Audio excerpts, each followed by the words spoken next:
2021년 12월 29일 수요일 천안광성교회 수요예배를 시작하겠습니다. 사랑과 은혜가 풍성하신 아버지 하나님, 오늘 2021년 마지막 수요예배를 드릴 수 있게 해주심을 감사드립니다. 아무것도 없는 우리에게 예배의 초소를 허락하사 이렇게 성령의 기름을 받아 예배의 등불을 밝힐 수 있게 하심에 감사드립니다. 자격 없는 자들에게 예배드림의 은혜를 베푸셨사오니 이 은혜를 잊지 않고 최선을 다하여 등불을 켜놓고 길 잃은 양들의 등대가 되는 교회로 세워주옵소서. 한 해를 갈무리하며 새해에도 변함없이 예배의 등불을 켤 수 있도록 성령님의 기름 부으심이 내리길 소망하오며 예수님의 이름으로 기원하옵나이다. 아멘. 찬송가 415장입니다.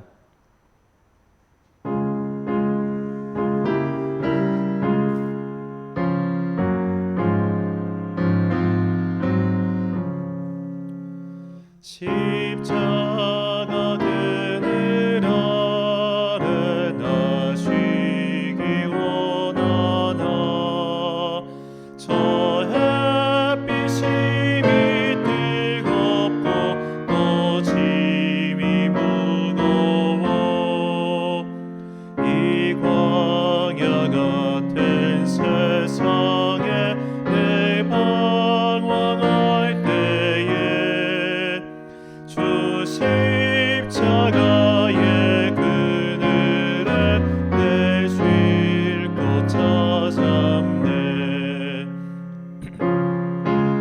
내 발길 떠서 저 십자가 볼 때 날 위해 고난 당하신 주 예수 보인다. 그 영상 볼 때 내 맘에 큰 찔림 받아서 그 사랑 감당 못하여 눈물만 흘리네. 십자가 그늘에서 나 길이 살겠네. 나 사모하는 광채는 주 얼굴뿐이라. 세상 나를 버려도 나 두려움 없네. 내 한량없는 영광은 십자가뿐이라.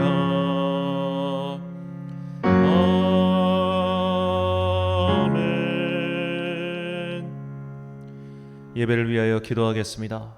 사랑과 은혜가 풍성하신 아버지 하나님, 이렇게 2021년 마지막 수요일을 맞을 수 있게 해주시니 참으로 감사합니다. 우리는 지난 시간 살아오는 동안 참으로 많은 여러 가지 일들을 겪었습니다. 특별히 코로나라고 하는 이 엄중한 상황이 벌써 2년 가까이 지속되는 와중에도 불구하고 우리는 이렇게 안전한 곳에 거하며 주님께 예배드릴 수 있게 해주시니 감사합니다. 내가 특별한 곳에 거한다고 해서 저들이 사랑받지 못함이 아니오 나만 특별히 사랑받음 또한 아니오니 주님께서 베풀어 주신 은혜에 감사하며 예배드릴 수 있게 해주신 은혜에 또한 감격하여 오늘도 이 값없는 자들에게, 이 흠 많은 자들에게 베푸신 은혜를 찬송하며 항상 예배드리는 자들 되게 하여 주시옵소서. 이 예배에 베푸신 은혜가 참으로 크오니 날마다 이 예배를 감격과 은혜로 맞이할 수 있도록 우리에게 날마다 성령님의 충만한 은혜를 내려 주옵소서. 이 세상을 위하여 기도합니다. 정말로 많은 어려움들이 있었던 2021년 한 해 동안 정말 이 세계에는 여전히 고통과 아픔이 가득하였습니다. 그 고통과 아픔에도 불구하고 지금까지 살아서 아직도 주님을 갈망하고 있는 당신의 어려운 자녀들을 주님께서 은혜를 베푸사 지켜주시옵소서. 특별히 이 모진 추운 겨울날 아직도 북한에 억류되어 있는 김정욱 선교사와 그의 일행들을 기억하여 주시옵시고, 벌써 8년째 기약 없이 소식도 없이 그곳에 갇혀 있는 자들에게 오늘도 주님께서 은혜를 비춰주사 그들을 속히 건지사 가족들의 품으로, 그리고 이 교회의 품으로 돌아올 수 있게 은혜를 베풀어 주시옵소서. 아직도 믿음의 자유가 없이 또한 언론의 자유가 없이 고통당하고 있는 미얀마의 백성들을 주님께서 돌봐주시옵시고 그들이 속히 그들을 억압하는 군부의 압제로부터 벗어나서 그들이 은혜의 찬양을 주님께 올릴 수 있도록 먼저 그들이 복음을 받을 수 있게 해주시고 그 은혜로 말미암아 그 나라가 거듭나게 하여 주시옵소서. 우리나라를 위하여 기도합니다. 혼란스러운 대통령 선거 가운데 있습니다. 많은 분석가들이 예측하기를 아마도 이번 대선은 1% 안쪽으로 갈릴 것이라 그렇게 예측하고 있습니다. 설령 누가 대통령이 된다 할든 이 나라의 분열과 갈등은 정말 그칠 기미가 보이지 않을 것 같습니다. 서로가 서로를 비난하고 서로가 서로의 말을 믿지 못하고 서로가 모든 것이 부정하다, 모든 것이 악하다, 모든 것이 속임수다라고 비난만 하고 있는 이 시대에 정말 우리는 어찌해야 될지 갈 바를 모른 채 방황하고 있음이 분명합니다. 주님, 이 나라가 분열의 영으로 인해 갈라졌습니다. 하나 되게 하시는 성령님의 은혜가 이 나라에 임하게 하여 주시옵소서.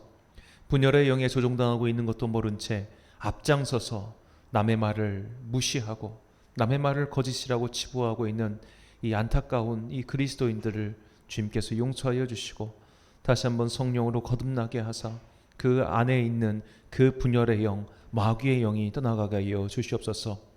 세상은 서로 삿대질하고 세상은 서로가 거짓말쟁이라고 비난한다 할지라도 우리는 중심을 잘 지키면서 화합하는 영, 하나 되게 하는 영이신 성령님의 은혜만을 갈구하며 예배의 자리에서 온전히 예배드리고 갈라진 자들을 치유하고 싸매는 역할을 하게 하여 주시옵소서. 우리가 주님의 손과 발이 되어 2022년 더욱더 분열하고 말 이 나라를 위하여 힘써서 싸매고 기도하는 주님의 도구들 되게 하여 주시옵소서. 오늘 예배를 드리는 모든 성도들 가운데 주님의 은총 내려 주시옵시고 우리가 날마다 주님의 말씀을 공부하며 주님의 말씀을 깨닫기 위하여 이 성경 난제풀이의 시간을 갖고 있사오니 이 말씀이 우리의 발에 등대가 되어 어두운 세상을 헤쳐나갈 수 있는 주님의 나침반 되게 하여 주시옵소서. 오늘도 말씀을 통하여 우리에게 은혜 내려주시기를 간절히 소망하오며 예수님의 이름으로 기원하옵나이다. 아멘.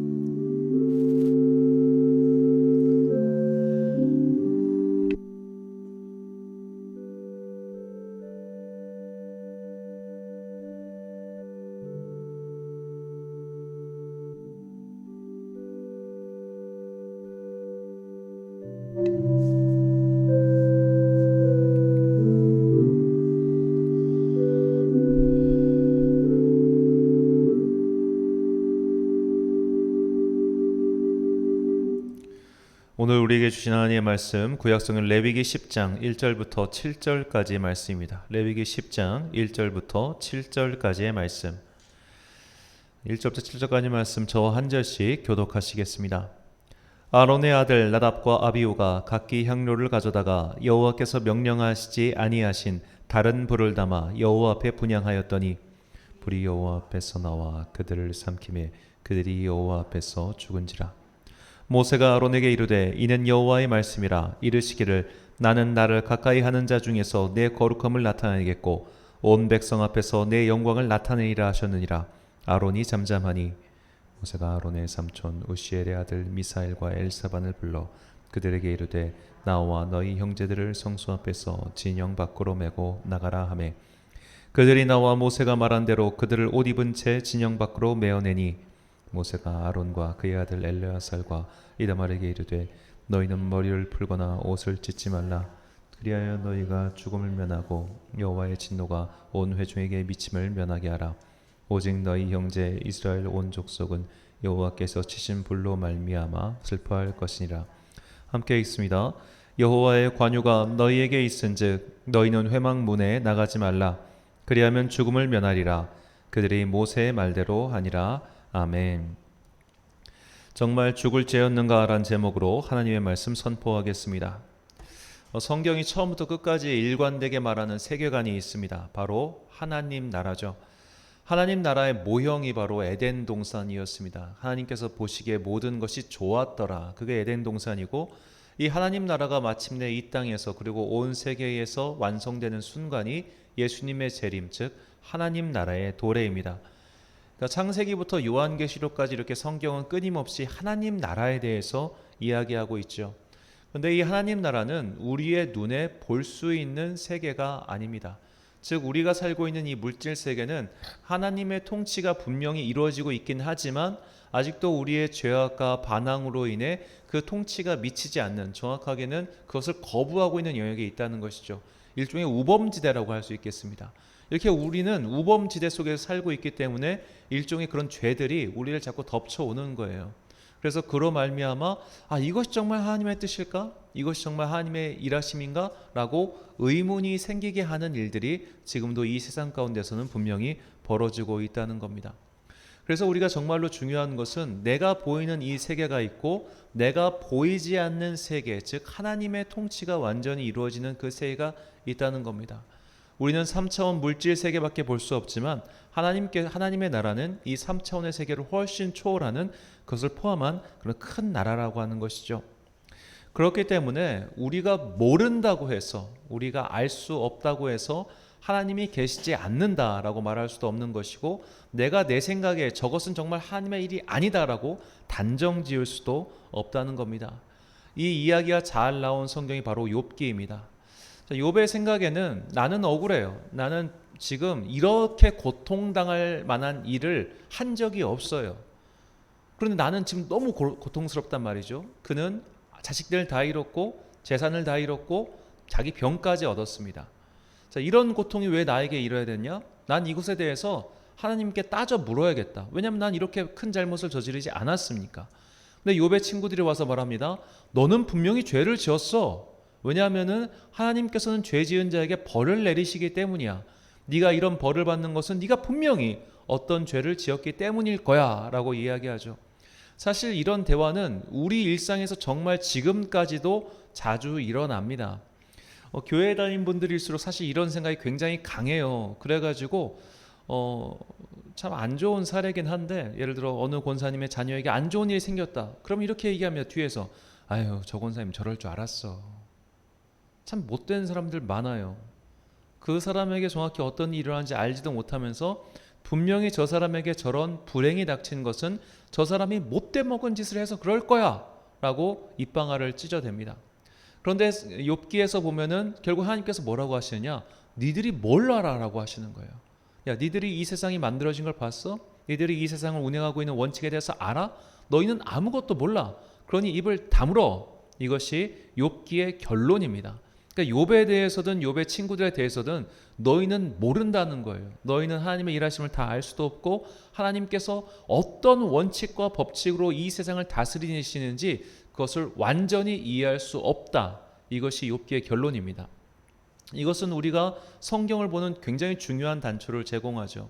성경은 하나님의 계시의 말씀이긴 합니다만 성경이 하나님인 것은 당연히 아닙니다. 하나님은 성경보다 크신 분이죠. 하나님의 아주 지극히 작은 일부분, 우리가 구원을 얻기에 필요한 부분만 성경에 계시해 놓으신 것이지 이 성경 안에 모든 비밀이 다 담겨 있는 것은 아닙니다. 근데 헛된 것을 추구하는 사람들은 이 성경 안에 분명히 뭔가 그런 모든 비밀이 담겨 있을 것이라 생각하지만 성경은 아주 지극히 작은 일부만을 담아내고 있는 것이죠. 그러니까 우리가 신앙에서 가장 중요한 것은 하나님은 하나님이시고 우리는 어쩔 수 없는 물질 세계에서 사는 3차원적 존재 피조물이다라는 것을 인정하는 것입니다. 이것이 신앙의 본령인데 사람은 이 나라고 하는 사고의 한계, 나라고 하는 틀을 벗어나기가 참 힘들어요. 이 증거 중 하나가 이 데카르트의 유명한 말이죠. 나는 생각한다. 그러므로 나는 존재한다. 이 말인즉슨 내가 사고할 수 있는 이 영역, 내가 생각할 수 있는 이 영역, 내 생각이 닿는 그것이 바로 나의 세계라는 겁니다. 즉 나는 내 생각 밖의 일은 받아들이지 못하겠다는 거예요. 이게 사실 근대 철학의 출발입니다. 내가 볼 수 있는 것, 내가 인지할 수 있는 것, 여기서 소위 말해 과학적 사고가 출발하는 것이죠. 실험으로 검증 가능하고 눈으로 볼 수 있는 것, 이것만 우리가 인정하고 나머지 것들은 우리는 인정할 수 없다. 이것이 사실 오늘날 모든 현대인들의 태도입니다. 죽음 이후의 세계를 볼 수 없으니 죽음 이후의 세계를 인정하지 않습니다. 마귀의 세계, 영의 세계, 천사의 존재, 하나님의 존재 못 보니까 인정할 수 없다는 것이죠. 자, 이렇게 과학적인 사고, 시각적인 사고, 나의 존재론적 사고에 갇힌 사람들은 하나님의 일하심을 인정하지 않고 하나님의 일이라고 하는 것이 내 사고에 합당해야 돼요. 내가 생각하기에 하나님은 이렇게 일하셔야 돼. 내가 생각하기에 하나님은 이런 결론을 내리셔야 돼. 그렇게 해서 점점 하나님을 나의 틀 안에 가두어 놓습니다. 그러나 위대한 교부였던 교부 터툴리아는 이런 말을 했습니다. 나는 이해할 수 없음으로 믿는다. 그러니까 터툴리안의 생각에, 이 사람은 이제 그 로마 제국 시대의 법률가였는데, 터툴리안의 생각에 내 작은 머리로 이해할 수 있고 내 작은 머리로 담을 수 있는 분은 하나님이 아니다라고 생각합니다. 어떻게 인간이 하나님을 다 이해할 수 있으며 인간의 생각으로 담을 수 있는 하나님이라면 그게 어떻게 하나님이냐? 이게 터툴리안의 생각이에요. 그래서 저는 저는 이제 이슬람의 세력에 대해서 과도하게 걱정하는 분들에 대해서 꼭 이 말씀 드리고 싶습니다. 꾸란을 읽어보시라고. 꾸란을 읽고 나면 이슬람이 얼마나 한심한 종교인지 알 수밖에 없습니다. 그들이 말하는 천국의 모습을 보십시오. 그들이 말하는 천국의 모습은 인간의 상상력에서 단 한 발자국도 나가지 못합니다. 내 모든 욕망이 이루어지는 곳이 그들이 말하는 천국이에요. 내 모든 욕망이 이루어지는 곳이 천국이라면 이 세상이 천국이겠죠? 부자들에게는. 대한민국만한 천국이 있습니까? 많은 사람이 입을 모아 말하죠. 대한민국은 부자가 살기 너무너무 좋은 나라라고. 세계에서 가장 좋은 나라라고 말입니다. 여기가 천국입니까? 이렇게 우리가 상상할 수 있는 천국은 사실 천국이 아니에요. 그런데 그렇기 때문에 우리가 정말 신앙에서 중요한 것이 내가 상상할 수 없는, 내 상상 밖에 계신 하나님의 존재를 인정하는 것, 이것이 하나님 나라를 인정하는 것이고 이것이 우리가 하나님의 일하심을 볼 때 가장 중요한 시작입니다. 자, 그렇기 때문에 내가 이해할 수 없는 것들은 믿지 않고 내가 이해할 수 없기 때문에 불신하는 사람들이 참 많았습니다. 대표적인 것이 이제 구약 성경에 나타난 하나님의 모습이죠. 이제 19세기부터 20세기 초반까지 이 구약 성서 신학자들은 한 가지 난관에 봉착했는데 바로 구약 성경에 나타난 하나님의 폭력성입니다. 그들이 볼 때 하나님은 너무 쉽게 사람을 죽여요. 진멸하라. 온 민족을 다 말살하라. 제노사이드. 그러니까 이것을 본 사람들이 하나님이야말로 민족 말살 정책의 기원이구나. 이것을 보고 자란 기독교인들이 1차 세계대전을 일으키고 2차 세계대전을 일으켜가지고 수많은 사람들을 학살했구나. 제국주의의 앞잡이가 바로 성경이었구나. 이렇게 주장을 하기 시작합니다. 그래서 그들은 성경에 나타난 하나님의 모습을 분리해 놓기 시작해요. 그래서 창세기부터 여호수아까지 나타난 하나님의 모습은 이스라엘의 민족신, 그러니까 부족신 정도의 모습이라면 이사야부터 이제 신약부터 나타난 하나님의 모습은 소위 말해 전 세계를 아우르는 신, 이렇게 신의 관점이 발전했다. 성경이 인간의 책이기 때문에 인간들이 처음엔 이렇게 생각하다가 이건 너무하다 싶어가지고 점점 확장을 시킨 거다. 이렇게 해석을 합니다. 내가 이해할 수 있는 틀 안에 성경을 가둬놓은 것이죠. 그러니까 기본적으로 말해서 이제 근대 신학이라고 하는 것은 내가 이해할 수 없는 것들은 자꾸만 짜증내고 조각내고 분해하는 것이 이제 근대 20세기 초반까지 신학의 방법이었습니다. 그래서 이제 여기서 나온 유명한 말이 예수님이 소금쟁이냐, 어떻게 무리를 걷냐, 그런 말이겠죠. 오병이어의 기적은 사람들이 감춰놓은 도시락을 다 끄집어낸 것이고, 달리다굼의 기적은 걔가 잠깐 호흡을 잃었다가 예수님께서 때리니까 호흡을 되찾은 것이고, 이런 식으로 내가 이해할 수 있게끔 성경의 모든 기적들을 분해하고 조각내는 것이죠. 이것이 사실 우리가 어떻게 보면 신앙 자체에서도 갖고 있는 생각이기도 합니다. 내가 이해할 수 없으니까 받아들이지 않아요. 혹은 내가 이해할 수 있는 틀 안에 하나님의 일하심을 가둬놓고 쟤는 벌 받은 거야, 쟤는 복 받은 거야, 이런 식으로 가늠을 해놓죠. 여러분, 이제 우리가 조금만 지혜롭게 생각하면 지금 받은 복이 나중에 화가 될 수도 있고 지금 받고 있는 화가 나중에 복이 될 수도 있습니다. 인생을 조금만 생각해 보면 그렇죠. 자, 그런 식으로 우리가 지금 하나님이 어떻게 일하고 계신다, 하나님이 이것을 심판하신다, 마신다, 이렇게 재단해서는 안 된다는 겁니다. 그 눈으로 우리는 오늘 본문을 봐야 합니다. 예배와 예전에 관련하여 성경에서 다소 어이없게 죽음당한 케이스가 두 가지가 나오는데 바로 오늘 본문의 나답과 아비후, 그리고 사무엘 하에 나오는 우사입니다. 자, 먼저 오늘 본문을 살펴보겠습니다. 본문 1절부터 3절까지 말씀. 아론의 아들 나답과 아비후가 각기 향로를 가져다가 여호와께서 명령하지 아니하신 다른 불을 담아 여호와 앞에 분향하였더니 불이 여호와 앞에서 나와 그들을 삼킴에 그들이 여호와 앞에서 죽은지라. 모세가 아론에게 이르되 이는 여호와의 말씀이라 이르기를 나는 나를 가까이 하는 자 중에서 내 거룩함을 나타내겠고 온 백성 앞에서 내 영광을 나타내리라 하셨느니라. 아론이 잠잠하니. 아멘. 자, 나답과 아비후가 번제를 준비하는데 이 번제가 하나님께서 지정하지 아니하신 불이었다고 합니다. 이것이 구체적으로 어떤 불이었는지는 사실 성경에 나오지 않아요. 나오지 않습니다. 그런데 여하튼 그 일로 인해 나답과 아비후가 불에 타서 죽었습니다. 근데 이 불에 타서 죽은 장면이 성경을 자세히 보면 굉장히 끔찍해요. 나답과 아비후가 옷을 입고 제사장의 옷을 입고 있었는데 이 제사장의 옷은 타지 않았습니다. 그 옷을 안에 있었던 사람만 탄 거예요. 마치 이 영화의 한 장면처럼 이 CG로 입힌다면 옷은 멀쩡한데 사람만 타서 죽은 겁니다. 이게 불에 타서 죽은 그 사체가 얼마나 끔찍한 모습인지 우리가 그 영화에서 CG 같은 것만 봐도 알 수 있죠. 이 화상은 정말 끔찍하게 아프고 끔찍한 모습입니다. 그렇게 죽었어요. 고작 불을 잘못 썼다는 이유 하나만으로 말이죠. 그리고 그들의 죽음은 사람들이 슬퍼할 수도 없게 했습니다. 그러니까 모세가 바로 얘기하죠. 저거 빨리 진영 밖으로 치워라. 지금 그러니까 모세도 대단한 사람이에요. 지금 자기 조카가 불에 타 죽은 겁니다. 자기 형의 아들들이니까. 그런데 냉정하게 그지없죠. 그리고 아론에게 야 빨리 제사 원래대로 드려. 이렇게 하는 게 지금 현재 모세의 모습입니다. 자, 그렇게 끔찍한 죽음을 당했어요. 그렇다면 우린 여기서 이런 질문을 해야 됩니다. 왜? 이것이 죄형 법정주의에 맞나? 이것이 하나님의 모습인가?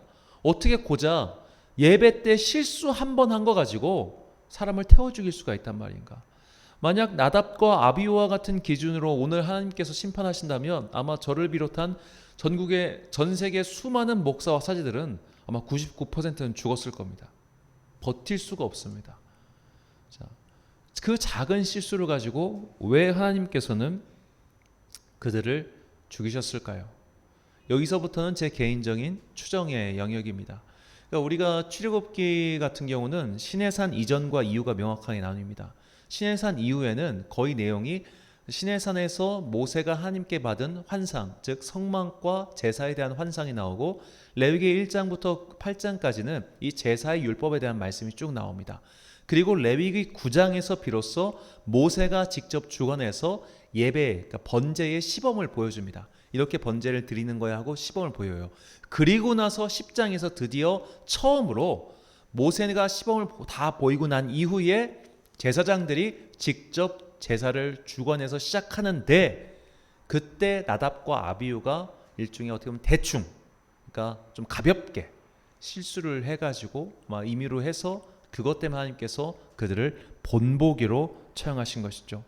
즉 그들에게 큰 벌을 내리셔서 일종의 회중에게 너희들 앞으로 예배 똑바로 드려야 돼 이렇게 본보기로 삼아 그들을 처형하신 것입니다. 이와 같은 기준으로 해서 또 우리가 본 황망한 죽음을 당한 이가 바로 웃사입니다. 하나님의 언약궤, 그러니까 다윗 시대 하나님의 언약궤가 성막에 있지 않고 아비나답이라고 하는 사람의 집에 있었습니다. 그 언약궤가 아비나답의 집에 거하게 된 이유는 이 언약궤를 블레셋에 빼앗겼다가 이 빼앗긴 언약궤가 다시 기앗 여아림으로 돌아오죠.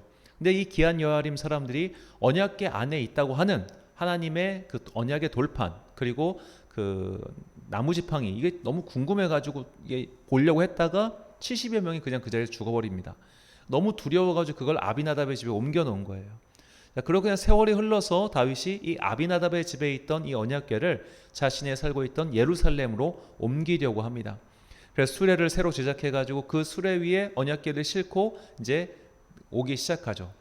이게 이제 그 나곤의 타작마다까지 이르렀을 때 이 갑자기 소가 날뛰어가지고 그것을 흔들리는 것을 그 웃사가 붙잡았다가 바로 웃사가 그 자리에서 죽어버리고 맙니다. 사무엘하 6장 7절부터 10절까지의 말씀. 여호와 하나님이 웃사가 잘못함으로 말미암아 진노하사 그를 그곳에서 치시니 그가 거기 하나님의 궤 곁에서 죽으니라. 여호와께서 웃사를 치심으로 다윗이 분하여 그곳을 베레스 웃사라 부르니 그 이름이 오늘까지 이르니라. 다윗이 그날에 여호와를 두려워하여 이르되 여호와의 궤가 어찌 내게로 오리요 하고 다윗이 여호와의 궤를 옮겨 다윗성 자기에게로 메어가기를 즐겨하지 아니하고 가드 사람 오벳 에돔의 집으로 메어간지라. 아멘. 자, 어떤 사람들은 이 부분을 우사가 레위인이 아니었는데 함부로 언약궤를 만졌다가 죽은 것이다 라고 이렇게 단순하게 이야기합니다. 근데 이거는 굉장히 사무엘 상하를 제대로 안 본 사람의 이야기죠. 자, 전쟁에서 패한 이스라엘 민족의 그 언약궤를 누가 들고 블레셋으로 옮겼겠습니까? 블레셋 사람들이 들고 옮겼습니다. 그리고 블레셋 사람들이 블레셋 5도시를 누가 옮겼겠습니까? 블레셋 사람이 들고 옮겼습니다. 그래도 들고 옮긴 사람들은 죽지 않았습니다. 만약에 언약궤를 만진 사람이 무조건 죽는다, 레위인 외에는, 이것이 절대적인 법칙이었다면 그들은 아마 이 전장에서 그걸 만질 때마다 사람이 죽는 걸 보고 저건 갖고 가지 말아야겠다 해서 안 갖고 갔을 거예요. 즉 언약궤를 만졌으니까 우사가 죽었다는 해석은 틀린 해석입니다. 그리고 기한 여아림 사람들이 아비나답의 집으로 언약궤를 옮겼죠. 기한 여아림 사람들은 유다 지파 사람들입니다. 그런데 그거를 옮겼어요. 아비나답의 집으로. 안 죽었습니다. 그리고 오늘 본문에서 결정적인 거, 이 언약궤를 누구의 집으로 옮기냐? 가드 사람 오벳에돔입니다. 가드 사람은 블레셋 사람입니다. 이방인의 집에다가 언약궤를 갖다 놨습니다. 그런데 하나님께서 그 오벳에돔의 집에 복을 내리시죠. 그러니까 우사는 언약궤를 만져서 죽은 게 사실 아니에요. 언약궤를 옮기는 방식, 그것 때문에 결국 하나님께서 우사를 본보기로 치신 겁니다. 너희들 이렇게 하면 안 돼라는 것이죠. 자, 다윗이 이것을 깨닫고 다른 방식으로 하나님의 궤를 옮겨오죠. 역대상 15장 2절부터 4절까지 말씀입니다. 다윗이 이르되 레위 사람 외에는 하나님의 궤를 맬 수 없나니 이는 여호와께서 그들을 택하사 여호와의 궤를 메고 영원히 그를 섬기게 하셨음이라고. 다윗이 이스라엘 온 무리를 예루살렘으로 모으고 여호와의 궤를 마련한 그곳으로 메어 올리고자 하여 다윗이 아론 자손과 레위 사람을 모으니. 아멘. 그러니까 다윗이 그 처음에 새 수레를 만들어서 언약궤를 옮기려고 했던 것은 그가 생각하기에 가장 편하고 가장 빠르고 가장 효율적인 수단을 동원한 겁니다. 그런데 그 방법을 쓰니까 하나님께서 기뻐하지 아니하셨어요. 그래서 본보기로 우사를 쓰셨습니다. 그러자 다윗이 방식을 바꿔서 레위 사람이 궤를 메고 천천히 가는 방식으로 바꾼 겁니다. 즉 자기의 방식에서 하나님의 방식으로 바뀐 것이죠. 자, 이것을 통해서 우리는 이 나답과 아비후 그리고 우사라는 사람들이 결국 본보기로서 처형당했다는 것을 알 수 있습니다. 근데 이것은 되게 누군가에게는 불편한 진실이에요. 본보기로 처형당한 사람 입장에서는 얼마나 억울하겠습니까? 자, 우리가 군대에서 예를 들어 전시 상황에서 본보기로 누군가 작은 잘못을 하는 사람을 즉각 처형한다든가 해서 군유를 잡을 그런 방법이 있겠죠. 유명한 제갈량의 고사 읍참 마속처럼 이 실수를 한 그 마속을 눈물을 머금고 목을 베듯이 그런 식으로 본보기를 삼아서 군유를 세우는 방법도 분명히 있을 겁니다. 하지만 그것은 인간 세상의 이야기고 그렇게 죽임당한 본인은 마속은 얼마나 억울했겠어요. 그 억울함을 신원하시는 하나님께서 왜 그들을 그렇게 죽이셨냐 이 말입니다. 우린 여기에 자꾸만 주목하게 됩니다. 그러면서 하나님께 야 너무 잔인하신 거 아니냐? 야 너무하신 거 아니냐? 그렇게 생각하죠. 이것은 사실 우리가 죽음을 끝이라고 생각하기 때문입니다. 죽음이 끝이기 때문에 사실 죽음 이후의 세계가 무엇인지 우리는 모르기 때문에 저렇게 억울한 죽음을 당하면 억울하다고 생각하는 거예요. 억울한 죽음을 당하면 하나님은 너무하시다고 생각하는 거예요. 사실 그 이후에 즉 오늘 본문에서 나답과 아비후 그리고 우사가 그들 죽음 이후에 그들이 하나님 나라에서 어떤 취급을 당했는지 우리는 모릅니다. 모르죠. 알 수가 없죠. 그런데 우리는 그들의 죽음만 보고 그저 억울하다, 분하다, 혹은 하나님은 너무하시다라고 제단을 내리는 것이죠. 아까 말씀드린 것처럼 우리가 보이지 않는 하나님의 세계 속에서 이런 그 인간들의 영혼들이 어떻게 될지 우리는 알 수 없습니다. 알 수 없기 때문에 그들의 죽음에 대하여 우리가 함부로 평가하거나 재단해서는 안 된다는 것이죠. 가끔씩 이 젊은 나이에 하나님의 부름을 받는 분들이 계십니다. 특히 목사님들 가운데서는 참 훌륭한 분인데도 여러 가지 일로 인해서 갑자기 돌아가시는 분들 계시죠. 선교지에서 예를 들어 저도 참 영상을 보고 좀 놀랐습니다만 필리핀에서 했던 걸로 제가 기억이 나는데 필리핀 한 선교사님이 이 전기 공사 때문에 그 전기줄 만지셨다가 그대로 순직하시는 영상이 있었습니다. 자, 그런 걸 보면 되게 황망하죠. 하나님 왜 저를 데려가셨습니까? 좀 너무하신 거 아닙니까?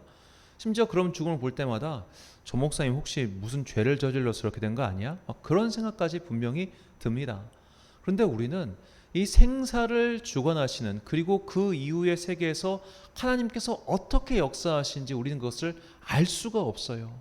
알 수가 없기 때문에 우리는 이 죽음 이후의 세계에서 벌어지는 이 하나님의 일하심에 대해서 때로는 침묵하고 평가를 유보할 줄 알아야 됩니다. 이 모습 중 하나가 누가복음 16장 25절에 나오죠. 아브라함이 이르되 예 너는 살았을 때 좋은 것을 받았고 나사로는 고난을 받았으니 이것을 기억하라. 이제 그는 여기서 위로를 받고 너는 괴로움을 받느니라. 아멘. 자, 이 이야기는 거지 나사로와 부자의 이야기입니다. 자, 거지 나사로는 굉장히 끔찍한 삶을 살았습니다. 개들이 와서 그의 헌 곳을 핥았다라는 말이 나와요. 그러니까 그 정도로 굉장히 극도의 가난을 살았어요. 그러면 이 거지 나사로를 바라보는 사람들이 그에 대해서 뭐라고 얘기했겠습니까? 쟤는 왜 거지로 살까? 쟤는 분명히 게을러서일 거야. 쟤는 분명히 나쁜 짓을 해서였을 거야. 쟤는 분명히 하나님께 버림을 받아서 저렇게 가난하게 사는 걸 거야 라고 이야기를 했을 겁니다. 왜냐하면 그 당시 사람들에게 부는 하나님의 은혜의 척도였거든요. 그렇다면 이렇게 나사로 옆에 있었던 부자에 대해서 뭐라고 얘기했겠습니까? 저 사람은 하나님께 많은 복을 받았어. 하나님께 많은 은혜를 받아서 저렇게 부유함을 누리는 거야 라고 생각했겠죠. 그런데 정작 죽고 나서 보니까 하나님 나라에서는 그들의 관계가 역전되어 있는 거예요. 거지는 복을 받고 있었고 부자는 고통을 당하고 있었습니다. 이것은 우리가 이 세계에서 일어나는 일만으로는 하나님 나라에서 일어나는 전체의 사건을 파악할 수 없다는 것을 보여주는 예수님의 말씀이죠. 우리는 살면서 억울한 일을 당할 수 있고 억울한 고통을 볼 수 있고 무엇보다 황망한 죽음을 볼 수도 있습니다. 그런 것을 볼 때마다 하나님께 대하여 삿대질하듯이 하나님 이럴 수는 없다고, 이건 너무나 억울하다고, 이것은 옳지 못하다고 그렇게 말할 수 없다는 것이죠. 왜냐하면 우리는 하나님의 일하심을 다 파악할 수 없기 때문입니다. 하나님이 하나님이십니다. 그리고 우리는 인간에 불과합니다. 이것을 온전히 알게 될 때 우리는 비로소 정말로 더 큰 은혜를 얻을 수 있죠. 하늘의 하나님께서 이렇게 미천한 자들에게 오늘도 은혜를 베푸시고 계시다는 것, 이것을 인정할 수 있는 그 첫 번째 걸음이 바로 하나님은 하나님이시며 우리는 피조물이라는 것을 인정하는 것입니다. 전도서 5장 2절 말씀입니다. 함께 읽겠습니다. 시작. 너는 하나님 앞에서 함부로 입을 열지 말며 급한 마음으로 말을 내지 말라. 하나님은 하늘에 계시고 너는 땅에 있음이라. 그런즉 마땅히 말을 적게 할 것이라. 아멘. 사랑하는 천안 광성교회 성도 여러분, 그리고 이 예배를 함께 드리시는 귀한 주님의 자녀 여러분, 우리는 감히 하나님을 이해하려는 시도에 앞서 그분이 하나님이심을 먼저 인정해야 합니다. 우리는 그분의 생각과 계획과 섭리를 다 이해할 수 없습니다. 절대로 이해할 수 없습니다. 우리의 지각으로는 죽음이 끝이고 종결이지만 그분께서는 죽음 이후의 세계까지도 그분의 섭리 안에서 다스리고 계십니다. 그러므로 이 땅에서 일어나는 모든 일을 내 작은 머리로 이해하고 판단하는 것은 교만에 불과합니다. 우리는 의구심을 해소하기 위해 성경을 뒤지고 성경을 연구하고 하나님께 기도할 수는 있지만 감히 그분께 따져 묻고 그분을 평가할 수는 없는 겁니다. 우리가 오히려 이 세계에서 나는 피조물이구나, 하나님은 정말로 신모원려, 내가 파악할 수 없는 분이라는 것을 깨닫고 인정하고 고백할 때 이 하늘의 하나님께서 인간이 되사 우리 가운데 오셔서 나를 구원해 주셨구나라는 이 은혜를 더욱더 깊이 깨달을 수 있는 것이죠. 우리는 나답과 아비후 그리고 웃사를 죽이신 하나님의 뜻을 다 알 수 없습니다. 그리고 그분의 행동에 대해 과했다, 너무했다라고 평가할 수도 없습니다. 우리는 죽음 이유를 알 수도 없고 인지할 수도 없으며 무엇보다 하나님의 뜻을 완전히 깨달을 수도 없기 때문이죠. 이렇게 인간의 인간됨과 하나님의 하나님 되심을 인정할 때 오히려 우리의 믿음은 더욱 견실해지며 우리가 받은 은혜에 더욱 감사하게 될 것입니다. 이것이 신앙의 토대, 신앙의 기본입니다. 이것을 잊지 말고 다가올 새해에도 이 하나님의 하나님 되심을 인정하고 하나님께서 피조물인 나에게 베푸신 은혜에 감사로 한 해를 엮어가는 여러분과 제가 되기를 간절히 축원합니다. 기도하겠습니다. 사랑과 은혜가 풍성하신 아버지 하나님, 주님께서는 창조주이시며 우리는 피조물입니다. 우리는 물질 세계만 볼 뿐이지만 하나님께서는 하나님 나라를 다스리고 계시며 우리가 볼 수 없는 세계를 주관하고 계십니다. 우리가 이 땅에서 일어나는 그 작은 것들로 감히 하나님을 평가하는 교만의 죄를 범하지 않게 하여 주시옵소서. 당신은 하늘에 계시며 나는 땅에 있다는 것을 항상 인지하고 무엇보다 이렇게 하늘의 하나님께서 땅으로 내려오사 우리를 사랑하시고 우리를 구원해 주셨다는 것을 진실로 감사하며 감사로 고백하는 주의 자녀들 되게 하여 주시옵소서. 이렇게 우리가 한 해를 은혜와 감사로 마무리하게 하심에 감사드립니다. 새해에도 변함없이 주님의 주님 되심을 인정하며 설령 내가 이해할 수 없는 일들이 내 인생에서 벌어진다 할지라도 그것에 대해서 원망하거나 평가하거나 하지 말고 하나님의 그 신모 원련을 믿으며 하나님 나라를 믿으며 오늘도 굳세게 이후로도 앞으로 주님과 더불어 동행하는 주의 자녀들 되게 하여 주시옵소서. 하나님의 하나님 되심을 인정하는 이 믿음이 우리 안에서 날마다 꺼지지 않기를 간절히 소망하오며 예수님의 이름으로 기도드립니다. 아멘. 찬송가 320장입니다.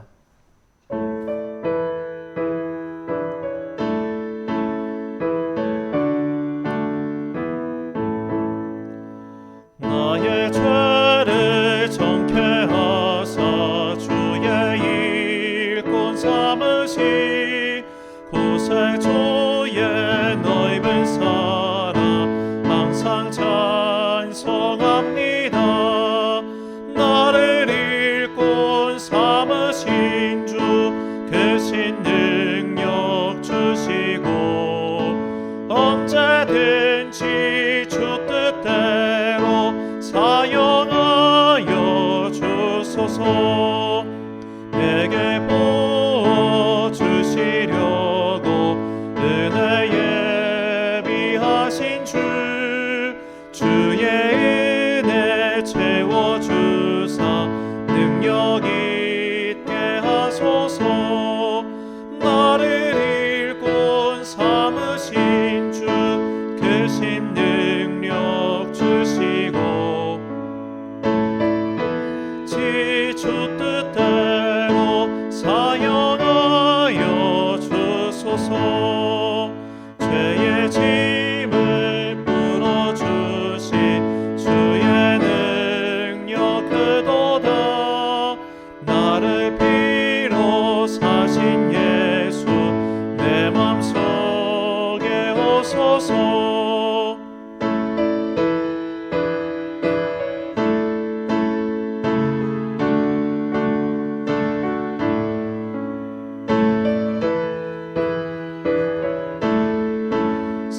사용하여 주소서.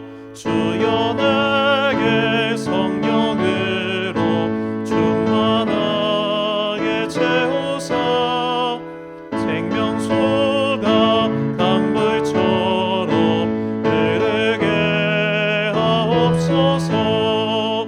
나를 일꾼 삼으신 주 크신 능력 주시고 언제든지 주 뜻대로 사용하여 주소서. 아멘. 주기도문 하심으로 수요일 예배 마치겠습니다. 하늘에 계신 우리 아버지, 아버지의 이름을 거룩하게 하시며 아버지의 나라가 오게 하시며 아버지의 뜻이 하늘에서와 같이 땅에서도 이루어지게 하소서. 오늘 우리에게 일용할 양식을 주시고 우리가 우리에게 잘못한 사람을 용서하여 준 것 같이 우리 죄를 용서하여 주시고 우리를 시험에 빠지지 않게 하시고 악에서 구하소서. 나라와 권능과 영광이 영원히 아버지의 것입니다. 아멘.